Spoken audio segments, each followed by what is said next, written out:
What's up guys, Tony here with iTech Check, and today we're going to take a look at a dual dash cam made by Soliom. Now this particular dash cam has dual 1080p cameras, one facing front and one facing inside the car. One of them does 30 frames per second and the other does 60 frames per second. That's the outside one. The inside one was 30 frames per second. It's pretty cool. It has a parking monitor. It's got motion detection. It's got a sensor in it that detects the G-force. So if you stop quickly, it should start a recording already. It's got loop recording. And it has a 190-degree ultra wide-angle front lens. So that should be pretty much the whole front of your car it should get. And it accepts up to 128 gigabyte micro SD card. So we're going to go ahead and take a look at what you get inside the box. So I did do a video on another dash cam prior to this. It's only a single cam, and you can take a look at that video. I will put a link in the description below and above in case you guys want to check that out yourself. So here you get a little welcome packet here. So you get a reset pin. Get a couple cards here. And your manual. So you get a couple caps to keep your lenses nice and clean. Here's the other one. So you can move this around. Pretty nice. Get your little screen, which is nice because on the other dash cam that I had, you can only see from an app. So here it gives you a nice little screen so you can kind of scroll through things to see what you got right away instead of having to pull out your phone. It does have a built-in battery, but it's only for like backing up in emergencies. So if your power goes out and it was in the middle of recording something, it has enough battery to, save that backup before it dies. There you got your micro SD slot, your micro USB, and for a spot for GPS. And this is a all plastic construction. It kind of has like a smooth rubbery feel to it. And you got the rubber buttons here. See what else you get in here? So here's your micro USB. Looks like you get a little flash drive. Oh wait, it's a card reader. That's pretty nice. So you take out your micro SD card, pop it into here and put this into your computer. That's a nice touch. Here is the suction cup.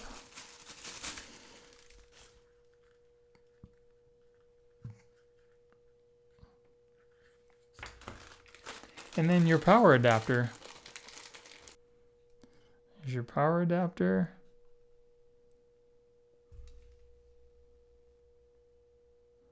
Five volts, 1 amp. And then you got your micro USB on the other end. Okay, so let's go over the menu real quick. So here we have the auto start recording, and that's basically if you want the camera to automatically start recording when you turn your car on and this turns on. I have that on because then it records everything from start to finish. You have a single camera recording, which is the front camera. You can either choose between 60 FPS and 30 FPS. I just keep it on 60. Loop recording. Basically what this does is when your card is full, you can tell it to record over the last or the very first thing recorded, and that way you don't have to worry about erasing your card. Time lapse.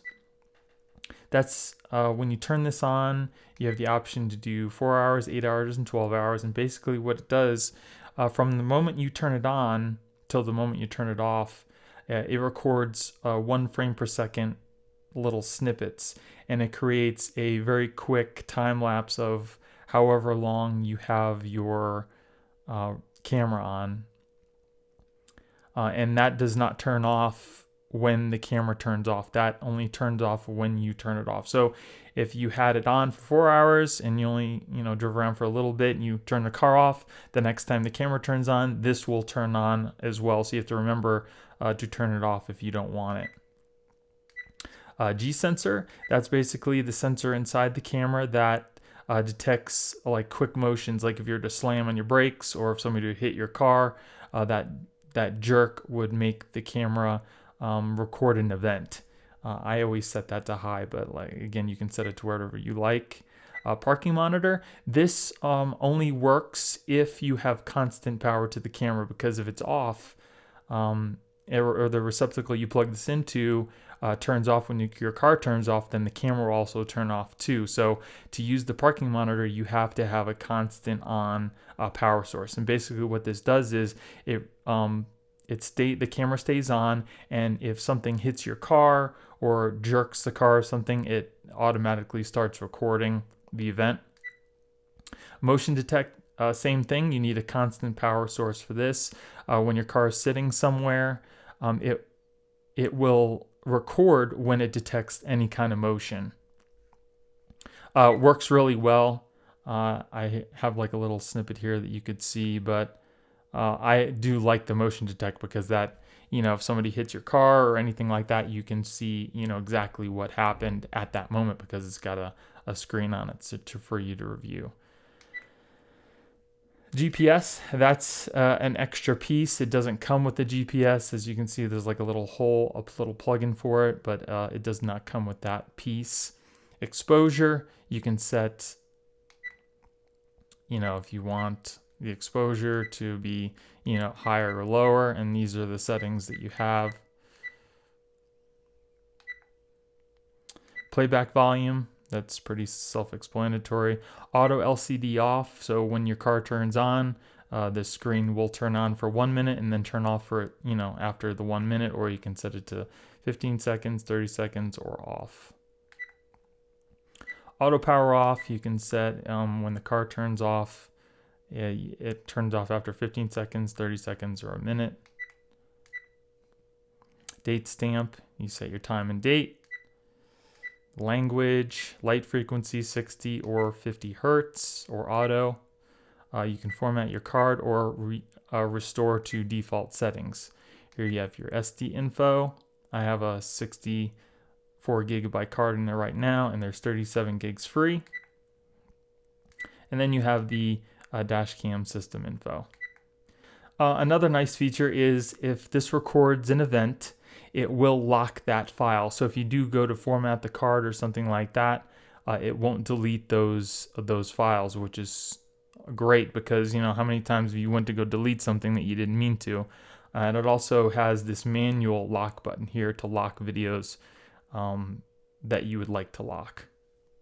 Then you have your little icons on top to let you know which features are turned on. You can turn off the microphone by pushing up on the up button here.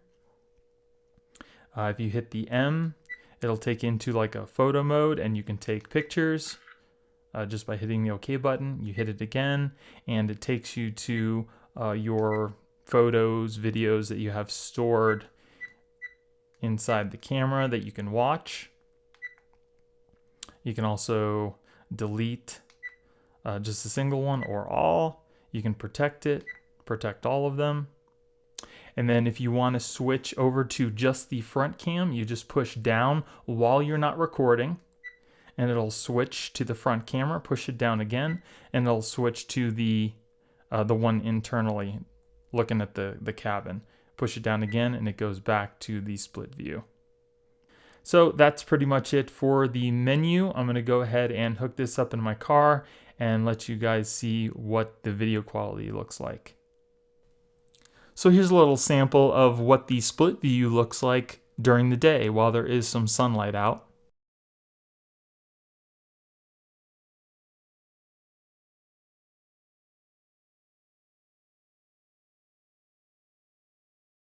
This is just the front view camera, and this is what you see during the day.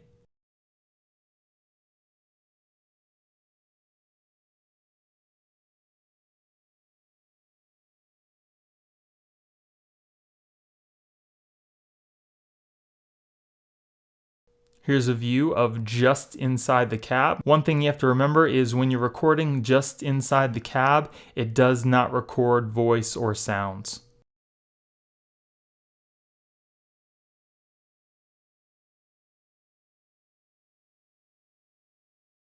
Now here's a split view of what you see at night. As you can see, inside the cab you can't really see anything because there are absolutely no lights whatsoever. So if you're going to use this for, say, Uber or something, you probably want to have some sort of light just a little bit illuminating the cab so you can see on the inside.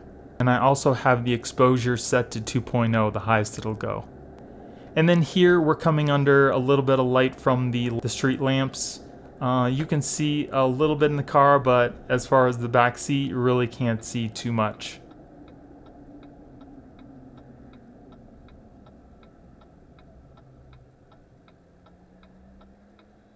Now here's the front view only, transitioning from the lighted areas to the darker areas where there are absolutely no lights, just to give you an idea of what the camera looks like.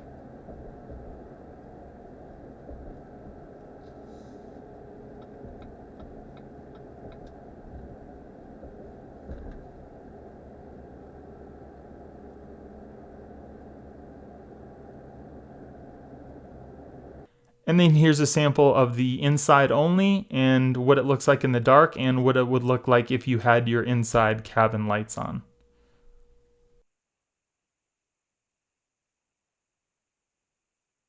So that's pretty much it for the Soliom G1 dash cam. Now over the course of a week and a half that I've been using this, I've come across some things, mostly things that I like, and there's only a couple things that I kind of would like to be a little different for this dash cam. Now, as far as the pros go, I do like that it has a screen to review your footage. You don't need to use an app or anything like that. Everything that you need to look at right on the screen has a built-in mic and a speaker, so you can hear things, you can see things. Everything you need to do, you can do it right on the dash cam. That's really good. The other pro that I like is the 60 FPS front camera. I prefer things to be shown in, a quicker motion, and that 60 FPS is definitely going to help you out when you're reviewing footage. Another one is the wide angle view of the camera. And pretty much anywhere you put this, it's going to capture the whole front view of your car, which is super nice because sometimes you can't put it directly, down the middle of your windshield, whether it be you using a shield to protect your dash from the sun or something like that. So that's also really nice. The other thing is all the event footage that this records is protected. So if you happen to go in and say you want to format the card or whatever, it's all those videos are protected. So if there was something in there you needed, you can rest assured that it's going to be locked and not erased. The other really nice thing is the 3 view types. So it defaults to the split view. You can then change it to either the front camera or the rear camera only. So it'll give you a nice big view of either view, whichever you like.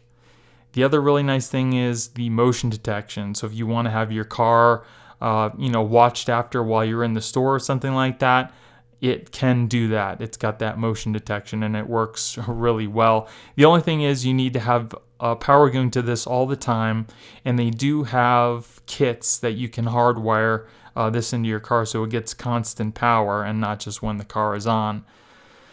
The other really nice thing is the loop recording. So you never have to worry about formatting your card. You just keep recording as long as you want, and then when there was an event, you can go in and take the card out. And save that if you want. But if nothing happens, this thing can just keep recording and recording, and it'll just record over the the very first thing that was recorded. So it'll always keep your events current.